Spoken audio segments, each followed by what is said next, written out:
আমরা প্রতিদিন মরি, প্রতিদিন জাগি, সেটা হচ্ছে অর্ধমৃত্যু। আপনি রাত্রিকালে শুলেন, সকালবেলা আপনার ঘুম ভেঙে গেল, রাত্রিতে মরা ছিলেন, সকালবেলা জেগে গেলেন। আর পূর্ণ মৃত্যু কোনটে? আপনি ঘুমিয়ে পড়লেন আর আপনার ঘুম ভাঙল,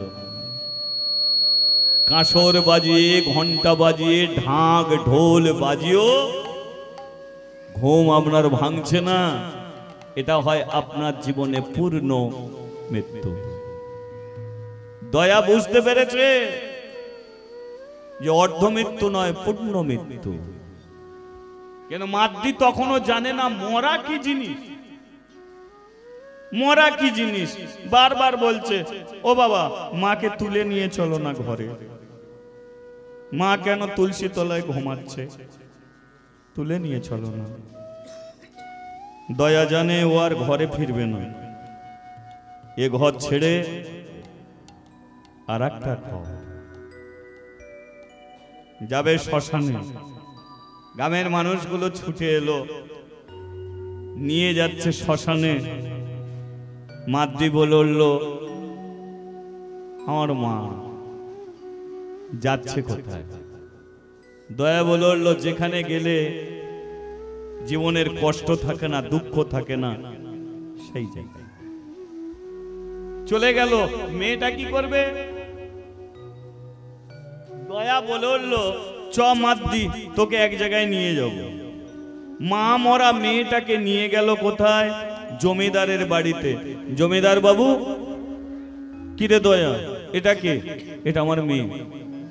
হ্যাঁ, এমন মুখ চোখ শুকিয়ে কেন? খুব কেঁদেছে বুঝি? এর মা মরে গেছে, একে দেখার মতো কেউ নেই। আমি তো মন্দিরে 24 ঘন্টা থাকি, মেয়েটাকে কে দেখবে? জমিদার ও, আমি পুজো করি, কোনদিন আমি আপনার কাছ থেকে টাকা পয়সা চাই না। কেন জানে? কারণ আমি শিবের পূজারী, শিব ভিখারি। বলো, শিবের ঘর বাড়ি কিছু আছে? নেই। তাহলে শিব যদি ভিখারি হয় আর তার পুজো করে কেউ যদি 5 তলা বাড়ি করে, তাহলে শিব তাকে ভালোবাসবে বলে মনে হয়? সে তো বলবে, কি রে, আমি ভিখারি, ঘরদর নেই, আর আমার পুজো করে তুই মার্কেটে বাড়ি হাঁটা করছিস। ও পুজো হবে না। এটা অনেক আছে, দেখবেন গাড়ি কিনেছে একজন, চালাতে দিয়েছে একজনকে। এ গাড়ি সারিয়ে সারিয়ে শেষ, আর সে চালিয়ে চালিয়ে 1 তলা বাড়ি 2 তলা। এ বলে এমন গাড়ি দরকার নেই, বিক্রি করে দেওয়া, তাই না? তদ বলল, আমি সেই কারণে কোনদিন আমি আপনার কাছ থেকে টাকা পয়সা চাই না, আমি ভিখারির মতো জীবন যাপন করি। তাহলে আমার মেয়েটাকে কে দেখবে? পারবেন জমিদার নিজের মতো করে মেয়েটাকে কোলে তুলে নিতে? দেখার মতো আর কি।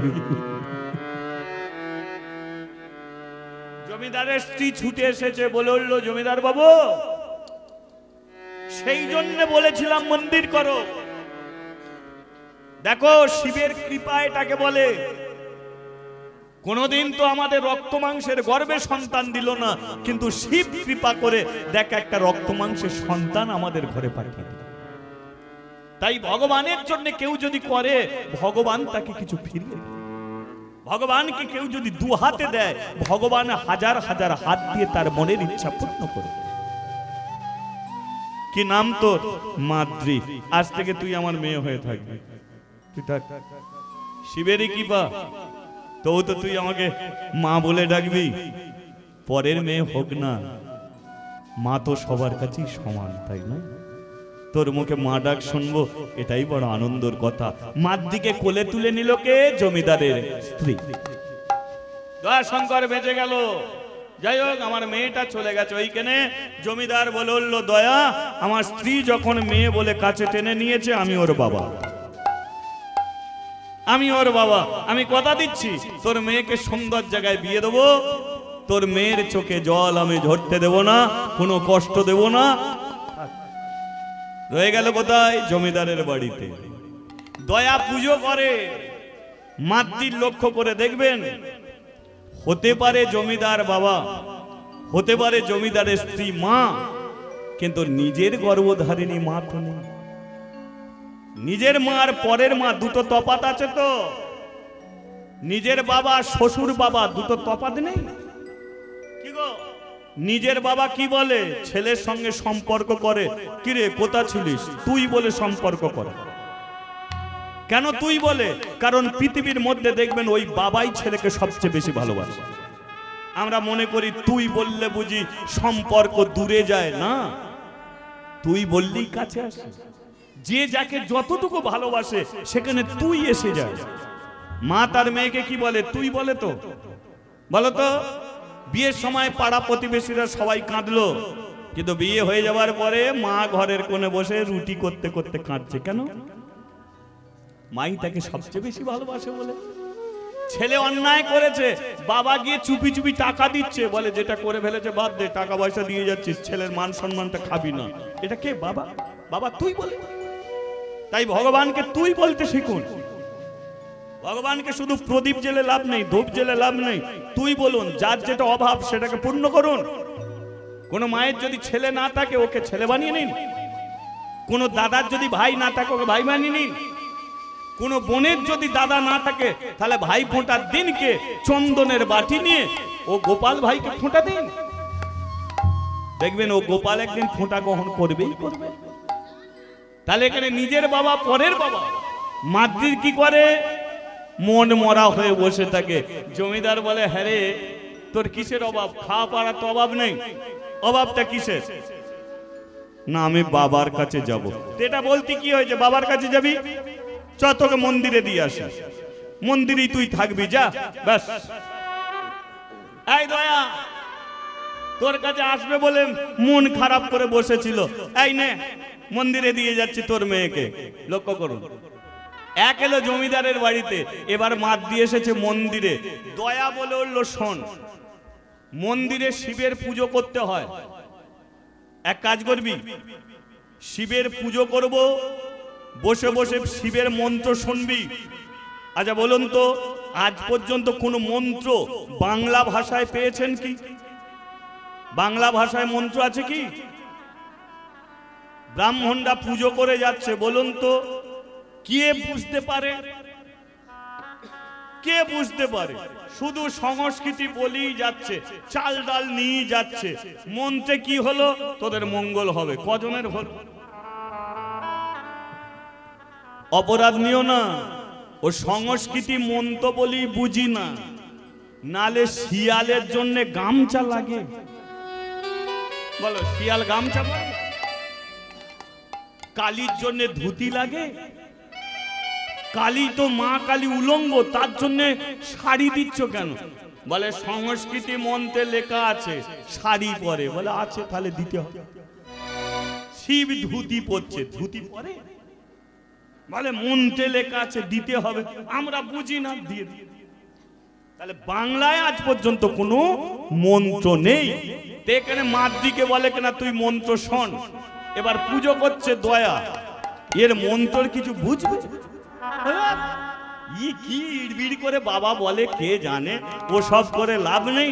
আমি বঞ্চন সিঁড়ির নিচে বসে হাতে তালি দিয়ে হরিনাম করি। কি নারায়ণ নমো নারায়ণ নারায়ণ নারায়ণ নারায়ণ নমো নারায়ণ নারায়ণ নারায়ণ শঙ্খ চক্র গদা পদ্মধারী, শঙ্খ চক্র গদা পদ্মধারী, শঙ্খ চক্র গদা পদ্মধারী, শঙ্খ চক্র গদা পদ্মধারী। ওহে প্রভু নারায়ণ ওহে শ্রী হরি, প্রভু নারায়ণ শ্রী হরি, ওহে প্রভু নারায়ণ ওহে শ্রী হরি।